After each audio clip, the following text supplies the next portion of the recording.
صدیوں کی طویل غلامی انسانوں اور اقوام کے اعلیٰ اوصاف اور عادات و اطوار کو کتنا کند اور پست کر دیتی ہے، اس کا ایک نمونہ ہم بنی اسرائیل کے اس طرز عمل میں ملاحظہ کر سکتے ہیں جو انہوں نے مصر میں بھرپور حکمرانی کے بعد طویل غلامی کی صورت میں گزارا۔ یہ لوگ بات بات پر کبھی نخرے دکھانے لگتے تو کبھی لڑنے مرنے کو آتے۔ موسیٰ جیسی اولو العزم شخصیت اور ذی وقار ہستی کے بھی سر چڑھتے۔ موسیٰ کی پرورش اور تربیت چونکہ شہزادوں کی طرح شاہی خاندان میں ہوئی تھی، اس لیے انہیں یہ غلامانہ آداب و اطوار دیکھ کر سخت دکھ پہنچتا۔ ساتھ ہی انہیں یہ دکھ بھی ہوتا کہ میری قوم بڑی مظلوم ہے اور ان کے ساتھ بڑے ستم روا رکھے گئے ہیں۔ شام مصر میں اپنی شہزادگی کے دوران ایک دن موسیٰ محل سے سیر کرنے نکلے اور اس بستی میں جا پہنچے جہاں ان کی پیدائش ہوئی تھی۔ یہاں چھوٹے چھوٹے گھر تھے۔ ان گھروں میں رہنے والے غریب لوگ بنی اسرائیل تھے۔ وہ سارا دن سخت کام کرتے۔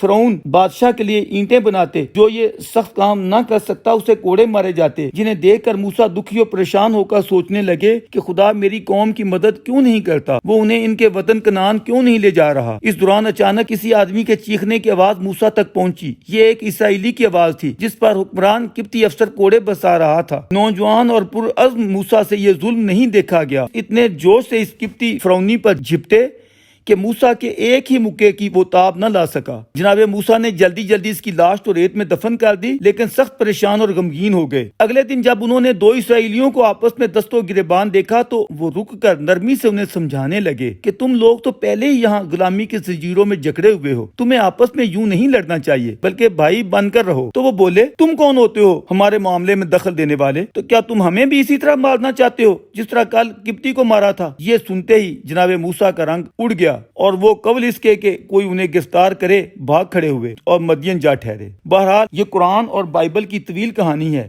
کہ کس طرح سیدنا موسیٰ مدین میں خدا کے پیغمبر حضرت شعیب کے پاس رہے، بکریاں چرائیں، شادی ہوئی، نبوت ملی اور فرعون کے دربار بھیجے گئے جہاں انہوں نے کہا میں تمہارے پاس آیا ہوں تمہارے رب کی ساری نشانیاں لے کر، لہذا تو بنی اسرائیل کو میرے ساتھ بھیج دے۔ قد جئتکم ببینات من ربکم فارسل معی بنی اسرائیل، سورہ اعراف آیت نمبر 105۔ آگے پوری تفصیل ہے کہ اس سلسلے میں سیدنا موسیٰ کو کیا کیا مشکلات پیش آئیں۔ ان واقعات کو بیان کرنے میں قرآن اور بائبل میں تقریباً پوری مماثلت ہے، اور پھر بیاباں میں سرائے سینہ سے گزرتے ہوئے ان تمام نعمتوں کے تذکرے ملتے ہیں جو خصوصی طور پر بنی اسرائیل کو میسر آئیں۔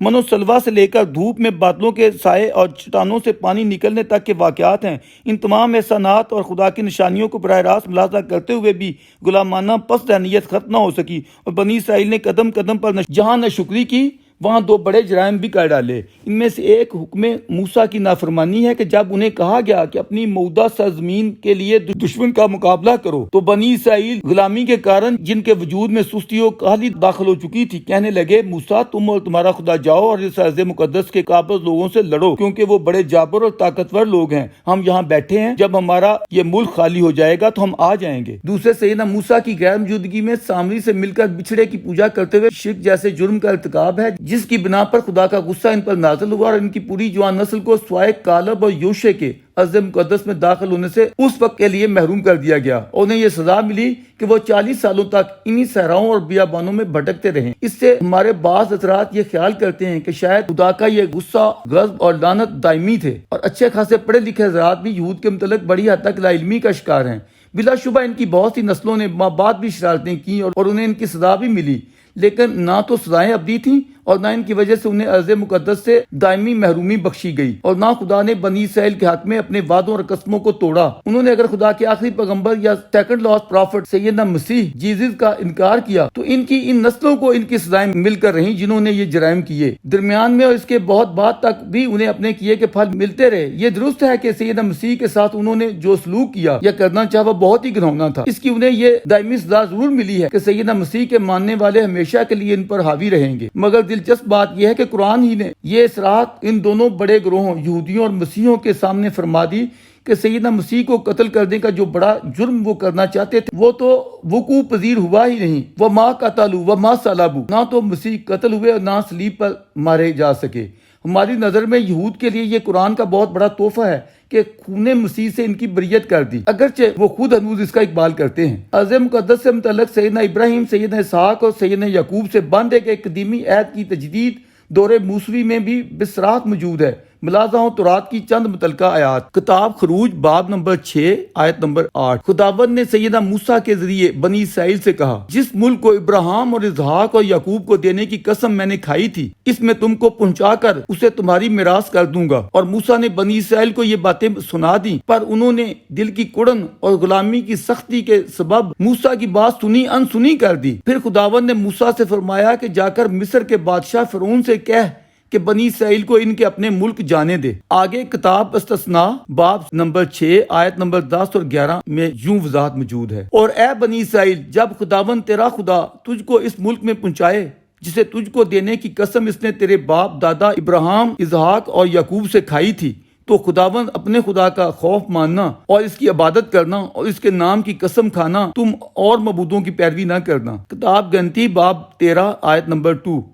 خداوند نے موسیٰ سے کہا، تو اپنے آدمیوں کو بھیج کہ وہ ملک کنعان کو جو میں نے بنی اسرائیل کو تفویض کر دیا ہے دریافت کریں۔ کتاب استثناء باب 34 آیت 1-4۔ موسیٰ مواب کے میدانوں سے کوہ بنو کے اوپر جسکا کی چوٹی پر جو یریحو کے مقابل ہے چڑھ گیا، اور خداوند نے جلعاد کا سارا ملک دان تک اور نفتالی کا سارا ملک اور افرائیم اور منشی کا ملک اور یہودا کا سارا ملک پچھلے سمندر تک اور جنوب کا ملک اور وادی یریحو جو خرموں کا شہر ہے اس کی وادی کا میدان سفر تک اس کو دکھایا۔ اور خداوند نے اس سے کہا، یہی وہ ملک ہے جس کی بابت میں نے ابراہیم، اسحاق اور یعقوب سے قسم کھا کر کہا تھا کہ اسے میں تیری نسل کو دوں گا، سو میں نے ایسا کیا کہ تو اسے اپنی آنکھوں سے دیکھ لے۔ اس سے آگے بائبل تورات کی کتاب گنتی باب 14 آیت نمبر 20-35 کا ترجمہ کچھ اس طرح ہے۔ بنی اسرائیل پر خدائی غصے کے بعد موسیٰ نے خداوند سے دعا کی، سو تو اپنی رحمت کی فراوانی سے اس امت کا گناہ بخش جسے تو مصر سے یہاں تک لایا، جس طرح ان لوگوں کو معاف کرتا رہا اب بھی معاف کر دے۔ خداوند نے کہا، میں نے تیری درخواست کے مطابق معاف کیا، لیکن مجھے اپنے حیات کی قسم اور اپنے جلال کی قسم جس سے ساری دنیا معمور ہے، چونکہ ان سب لوگوں نے جنہوں نے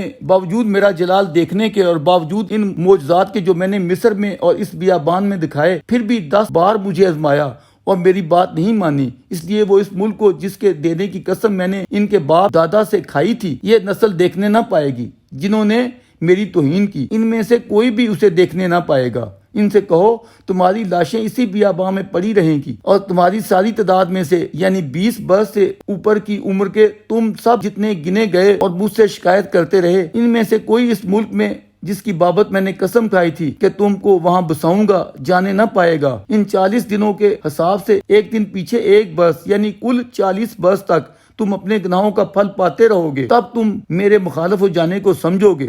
میں خداوند یہ کہہ چکا ہوں کہ میں اس برے گروہ سے جو میری مخالفت پر متفق رہا قطعی ایسا کروں گا، ان کا خاتمہ اسی بیابان میں ہوگا اور وہ یہیں مریں گے۔ بنی اسرائیل نے کہا، خداوند تو ہمیں یہاں کیوں لے آیا ہے؟ کیا اس لیے کہ ہم ان 2 ہیکل لوگوں کے ہاتھوں ہلاک ہو جائیں؟ ہم کنعان نہیں جائیں گے بلکہ واپس مصر چلے جائیں گے۔ اس طرح بائبل کے یہ الفاظ قابل ملاحظہ ہیں۔ موسیٰ نے بنی اسرائیل سے کہا، خداوند یوں فرماتا ہے کہ تم کنعان جانا نہیں چاہتے، ٹھیک ہے تم داخل نہیں ہوگے۔ تم واپس جانا چاہتے ہو، ٹھیک ہے واپس چلے جاؤ، لیکن یقین رکھو تم بیابان میں بھٹکتے پھرو گے اس وقت تک جب تک تمہارے بچے جوان ہو جائیں اور وہ کنعان کی سرزمین میں داخل ہوں گے، لیکن تم سب بیابانوں میں مرو گے، سوائے ان جوانوں کے جنہوں نے میری بات کا یقین کیا۔ موسیٰ کے نمائندوں یوشع اور کالب، سوائے ان جوانوں کے جنہوں نے میری بات کا یقین کیا۔ موسیٰ کے نمائندوں یوشع اور کالب نے کہا، خداوند ضرور ہماری مدد کرے گا، اس نے وعدہ کیا ہے کہ وہ یہ ملک ہمیں دے گا، وہ ضرور ایسا کرے گا، تم لوگ اس پر بھروسہ رکھو۔ قرآن مجید میں بھی بنی اسرائیل سے متعلق متذکرہ بالا تمام مضامین معمولی لفظی اختلاف ہونے کے باوجود پوری شان کے ساتھ موجود ہیں، اور یہ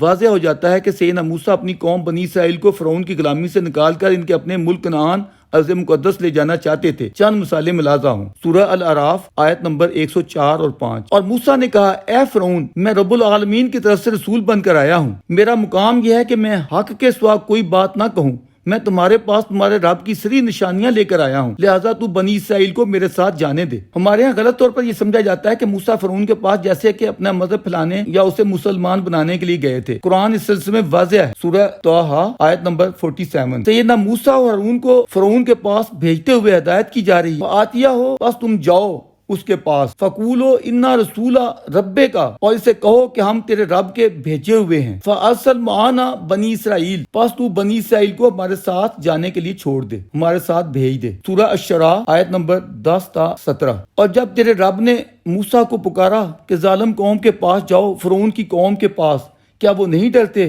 موسیٰ نے عرض کی میرے رب مجھے خوف ہے کہ وہ مجھ کو جھٹلائیں گے، میرا سینہ گھٹتا ہے اور میری زبان اٹکتی ہے، پس تو ہارون کی طرف بھی پیغام بھیج، اور مجھ پر ان کے ہاں ایک جرم کا الزام بھی ہے، اس لیے ڈرتا ہوں کہ وہ مجھے قتل کر دیں گے۔ فرمایا ہرگز نہیں، تم دونوں جاؤ میری نشانیاں لے کر، اور اس سے کہو کہ ہم کو رب العالمین نے اس لیے بھیجا ہے کہ تو بنی اسرائیل کو ہمارے ساتھ جانے دے۔ بلا شبہ بنی اسرائیل میں وہ تمام اوصاف جمع ہو چکے تھے جو کسی بھی پسماندہ زوال پذیر قوم کا خاصہ ہوتے ہیں۔ قرآن ان تمام واقعات سے بھرا پڑا ہے۔ مثال کے طور پر مندرجہ ذیل قرآن آیات قابل ملاحظہ ہیں۔ سورہ المائدہ آیت نمبر 20 تا 26 ترجمہ۔ انہوں نے جواب دیا کہ اے موسیٰ، وہاں تو بڑے زبردست لوگ رہتے ہیں، ہم وہاں ہرگز نہ جائیں گے جب تک وہ وہاں سے نکل نہ جائیں۔ ہاں اگر وہ نکل گئے تو ہم داخل ہونے کے لیے تیار ہیں۔ ان ڈرنے والوں میں سے 2 آدمی ایسے تھے جن کو اللہ نے اپنی نعمت سے نوازا تھا۔ انہوں نے کہا کہ ان جباروں کے مقابلے میں دروازے کے اندر سے گھس جاؤ، جب تم اندر جاؤ گے تو تم ہی غالب رہو گے، اللہ پر بھروسہ رکھو اگر تم مومن ہو۔ لیکن انہوں نے پھر بھی یہی کہا کہ اے موسیٰ، ہم تو وہاں کبھی نہ جائیں گے جب تک وہ وہاں موجود ہیں، بس تم اور تمہارا رب دونوں جاؤ اور لڑو، ہم یہاں بیٹھے ہیں۔ اس پر موسیٰ نے کہا اے میرے رب، میرے اختیار میں کوئی نہیں سوائے میری ذات کے یا میرے بھائی کے، پس تو ہمیں ان نافرمان لوگوں سے الگ کر دے۔ خدا نے جواب دیا اچھا تو وہ ملک 40 سال تک ان پر حرام ہے، یہ زمین میں مارے مارے پھریں گے۔ اس طرح آگے چل کر سورہ الاعراف آیت نمبر 142 تا 153 ملاحظہ ہوں۔ ہم نے موسیٰ کو 30 روز و شب کے لیے کوہ طور پر طلب کیا، بعد میں 10 دن کا اور اضافہ کر دیا، اس طرح اس کے رب کی مقرر کردہ مدت پورے 40 دن ہو گئی۔ موسیٰ نے چلتے ہوئے اپنے بھائی ہارون سے کہا میرے پیچھے تم میری قوم میں میری جانشینی کرنا اور ٹھیک کام کرتے رہنا، بگاڑ پیدا کرنے والوں کے طریقے پر مت چلنا۔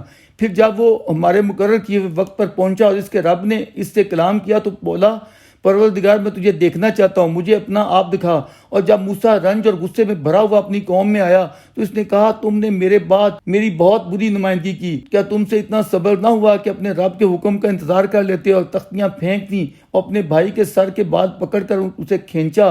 ہارون نے کہا اے میری ماں کے جائے، ان لوگوں نے مجھے دبا لیا اور قریب تھا کہ مجھے مار ڈالتے، پس تو دشمنوں کو مجھ پر ہنسنے کا موقع نہ دے اور اس ظالم گروہ کے ساتھ مجھے شامل نہ کر۔ تب موسیٰ نے کہا اے میرے رب، مجھے اور میرے بھائی کو معاف کر اور ہمیں اپنی رحمت میں داخل فرما، تو سب سے بڑھ کر رحیم ہے۔ جواب میں ارشاد ہوا جن لوگوں نے بچھڑے کو معبود بنایا وہ ضرور اپنے رب کے غضب میں گرفتار ہو کر رہیں گے اور دنیا کی زندگی میں ذلیل ہوں گے۔ جھوٹ گڑنے والوں کو ہم ایسی سزا دیتے ہیں، جو لوگ برے عمل کریں پھر توبہ کر لیں تو یقیناً اس توبہ و ایمان کے بعد تیرا رب درگزر کرنے والا اور رحم فرمانے والا ہے۔ کلام خدا کے آخری الفاظ سے واضح ہے کہ بنی اسرائیل پر خدا کی ناراضگی ابدی و دائمی نہیں تھی اور نہ رحمت و بخشش کا دروازہ ہمیشہ کے لیے بند ہو گیا تھا، جیسے کہ سلسلہ کلام جاری رکھتے ہوئے آگے پھر بیان کیا گیا ہے۔ سورہ اعراف آیت نمبر 153 تا 156۔ پھر جب موسیٰ کا غصہ ٹھنڈا ہوا تو اس نے وہ تختیاں اٹھا لی جن کی تحریر میں ہدایت اور رحمت تھی ان لوگوں کے لیے جو اپنے رب سے ڈرتے ہیں، اور موسیٰ نے اپنی قوم کے 70 آدمیوں کو منتخب کیا تاکہ وہ اس کے ساتھ ہمارے مقرر کیے ہوئے وقت پر حاضر ہوں۔ جب ان لوگوں کو ایک سخت زلزلے نے آ پکڑا تو موسیٰ نے عرض کی اے میرے پروردگار، آپ چاہتے تو پہلے ہی ان کو اور مجھ کو ہلاک کر سکتے تھے، کہ آپ اس قصور میں جو ہم میں سے کچھ نادانوں نے کیا تھا ہم سب کو ہلاک کر دیں گے۔ یہ تو آپ کی ڈالی ہوئی ایک آزمائش تھی جس کے ذریعے سے آپ جسے چاہتے ہیں گمراہی میں مبتلا کر دیتے ہیں اور جسے چاہتے ہیں ہدایت بخش دیتے ہیں۔ ہمارے رب تو آپ ہیں، پس ہمیں معاف کر دیجیے اور ہم پر رحم فرمائیے، آپ سب سے بڑھ کر رحم فرمانے والے ہیں۔ ہمارے لیے اس دنیا کی بھلائی بھی لکھ دیجیے اور آخرت کی بھی، ہم نے آپ کی طرف رجوع کر لیا ہے۔ جواب میں ارشاد ہوا سزا تو میں جسے چاہتا ہوں دیتا ہوں، مگر میری رحمت ہر چیز پر چھائی ہوئی ہے۔ اس کے علاوہ قرآن میں معرکہ موسیٰ و فرعون کی پوری تفصیل موجود ہے جو قرآنی اوراق پر پھیلی ہوئی ہے، جیسے کہ خدا نے فرعون نے مصر کو اپنے لشکر کے ساتھ غرق کر دیا اور سینا موسیٰ بنی اسرائیل کو ان کا وطن کنعان دلانے کے لیے سرائے سینا میں پہنچ گئے۔ اس احوال کا بیان کچھ اس طرح ہے۔ سورہ بنی اسرائیل آیت نمبر 7 اور 8۔ ہم نے کتاب میں بنی اسرائیل کو اس بات پر متنبع کر دیا تھا کہ تم 2 مرتبہ زمین میں فساد برپا کرو گے اور بڑی سرکشی دکھاؤ گے، آخرکار جب ان میں پہلی سرکشی کا موقع پیش آیا تو اب بنی اسرائیل ہم نے تمہارے مقابلے میں اپنے ایسے بندے اٹھا دیے جو نہایت زور آور تھے اور وہ تمہارے ملک میں گھس کر ہر طرف پھیل گئے. یہ ایک وعدہ تھا جسے پورا ہو کر رہنا تھا. اس کے بعد ہم نے تمہیں ان پر غلبے کا موقع دیا اور تمہیں مال و اولاد سے مدد دی اور تمہاری تعداد پہلے سے کہیں بڑھا دی. دیکھو تم نے بھلائی کی تو وہ تمہارے اپنے ہی لیے بھلائی تھی اور برائی کی تو وہ تمہارے اپنے لیے ہی برائی ثابت ہوئی. پھر جب دوسری تنبیہ کا وقت آیا تو ہم نے دوسرے دشمنوں کو تم پر مسلط کر دیا تاکہ وہ تمہارے چہرے بگاڑ دیں اور مسجد یعنی ہیکل میں اس طرح گھس جائیں جس طرح پہلے دشمن گھسے تھے اور جس چیز پر ان کا ہاتھ پڑے اسے تباہ کر کے رکھ دیں. عسیٰ ربکم ان یرحمکم، قریب ہے تمہارا رب تم پر رحم کرے. لیکن اگر تم وہی کرو گے تو ہم بھی وہی کریں گے، یعنی تمہارے ساتھ ویسا ہی ہوگا جیسا تم برتاؤ کرو گے. سورہ اعراف آیت نمبر 156. میں جسے چاہتا ہوں سزا دیتا ہوں مگر میری رحمت ہر چیز پر چھائی ہوئی ہے. یہاں یہ بھی واضح رہے کہ قرآن نے ہیکل کو بھی مسجد کے نام سے پکارا ہے، یعنی دوسرے مذاہب کی تمام عبادت گاہیں مسجد جیسا ہی تقدس رکھتی ہیں. آگے سورہ یونس آیت نمبر 93 اس طرح ہے، وَلَقَدْ بَوَّأْنَا بَنِي إِسْرَائِيلَ مُبَوَّأَ صِدْقٍ وَرَزَقْنَاهُم مِّن طَيِّبَاتٍ. ہم نے بنی اسرائیل کو بہت اچھا ٹھکانہ دیا اور نہایت عمدہ وسائل زندگی انہیں عطا کیے. اس حوالے سے قرآن کی سورہ اعراف آیت نمبر 137 قطعی واضح ہے، الفاظ قابل ملاحظہ ہیں اور قرآن کے یہ الفاظ آج کی صورت حال پر بھی صادق آتے ہیں. وَأَوْرَثْنَا الْقَوْمَ الَّذِينَ كَانُوا يَسْتَضْعَفُونَ مَشَارِقَ الْأَرْضِ وَمَغَارِبَهَا الَّتِي بَارَكْنَا فِيهَا وَسَمْتُ كَلِمَةُ رَبِّكَ الْحُسْنَى عَلَى بَنِي إِسْرَائِيلَ. ہم نے ان لوگوں کو جو کمزور بنا کر رکھے گئے تھے اس سرزمین کے مشرق و مغرب کا وارث بنا دیا. وَأَوْرَثْنَا الْقَوْمَ الَّذِينَ كَانُوا يَسْتَضْعَفُونَ مَشَارِقَ الْأَرْضِ وَمَغَارِبَهَا الَّتِي بَارَكْنَا فِيهَا جسے ہم نے برتوں سے مالا مال کیا تھا. وَسَمَّتُ كَلِمَةُ رَبِّكَ الْحُسْنَى، اور اس طرح بنی اسرائیل کے حق میں تیرے رب کا وعدہ خیر پورا ہوا. سورہ نساء آیت نمبر 54 اس طرح ہے، فَقَدْ آتَيْنَا آلَ إِبْرَاهِيمَ الْكِتَابَ وَالْحِكْمَةَ وَآتَيْنَاهُمْ مُلْكًا عَظِيمًا. فَقَدْ آتَيْنَا آلَ إِبْرَاهِيمَ الْكِتَابَ وَالْحِكْمَةَ، ہم نے آل ابراہیم کو کتاب اور حکمت عطا کی. وَآتَيْنَاهُمْ مُلْكًا عَظِيمًا، اور ہم نے ان کو بخش دیا، عطا کیا عظیم الشان ملک. بائبل میں حیات موسوی کے آخری واقعات یوں درج ہیں، موسیٰ پہاڑ کی بلندی پر جا کر خدا کے حضور جھکا اور دعا کرنے لگا، اے خداوند تیرے خلاف ان لوگوں نے ایک بڑا گناہ کیا، وہ ایک سخت سزا کے حقدار ہیں، لیکن کیا یہ ممکن ہے کہ تو ان کا گناہ معاف کر کے ان سے صلح کر لے؟ اے خداوند تو ان کی جگہ مجھے سزا دے لے. سیدنا موسیٰ کی اپنی وفات سے چند روز قبل بنی اسرائیل سے خطاب کا ایک مختصر اقتباس قابل ملاحظہ ہے. ریفرنس ہے تورات کتاب استثناء باب 28 آیت نمبر 1 تا 13. اے اسرائیل، اگر تو خداوند اپنے خدا کی بات کو دل و جان سے مان کر اس کے ان سب حکموں پر جو آج کے دن میں تجھے دیتا ہوں احتیاط سے عمل کرے گا تو خداوند تیرا خدا دنیا کی سب قوموں سے زیادہ تجھ کو سرفراز کرے گا. اگر تو خداوند اپنے خدا کی بات سنے گا تو یہ سب برکتیں تجھ پر نازل ہوں گی، شہر میں بھی تو مبارک ہوگا اور کھیت میں بھی. خداوند تیرے دشمنوں کو جو تجھ پر حملہ کریں گے تیرے روبرو شکست دے گا. خداوند تیرے انبار والوں یا مال خانوں یا خزانوں اور سب کاموں میں جس کو تو ہاتھ ڈالے گا برکت کا حکم دے گا. تجھ کو اپنی پاک و پسندیدہ قوم بنا کر رکھے گا اور دنیا کی سب قومیں یہ دیکھ کر کہ تو خداوند کے نام سے کہلاتا یا جانا جاتا ہے تو اس سے ڈر جائیں گی. تو بہت سی قوموں کو قرض دے گا پر خود قرض نہیں لے گا. خداوند تجھ کو دم نہیں سر ٹھہرائے گا، تو پست نہیں سرفراز رہے گا. اس سے آگے تورات کی کتاب جوشوا باب 1 اور آیت نمبر 1، 2، 5 اور 7 کا ترجمہ پیش خدمت ہے. موسیٰ نے خداوند سے آخری دعا کی، اے خداوند اگرچہ میں اب اس لائق تو نہیں رہا کہ وعدہ کی ہوئی سرزمین میں جا سکوں تو پھر بھی میں اس سرزمین پر قدم رکھنے کا بے حد مشتاق ہوں. میں دیکھنا چاہتا ہوں کہ میری قوم کہاں سکونت اختیار کرے گی. اس کے بعد موسیٰ آخری بار اپنے لوگوں کو اکٹھا کر کے ان سے مخاطب ہوا، اے بنی اسرائیل میرے بعد تم فرما بردار رہنا، کیونکہ فرما برداری عرض موعودہ وعدے کی سرزمین میں خوش رہو گے. اب موسیٰ نے اپنے لوگوں کو خدا حافظ کہا اور اکیلا ہی اونچے پہاڑ پر چڑھنے لگا اور وہ اوپر ہی اوپر اس کی چوٹی پر پہنچ گیا.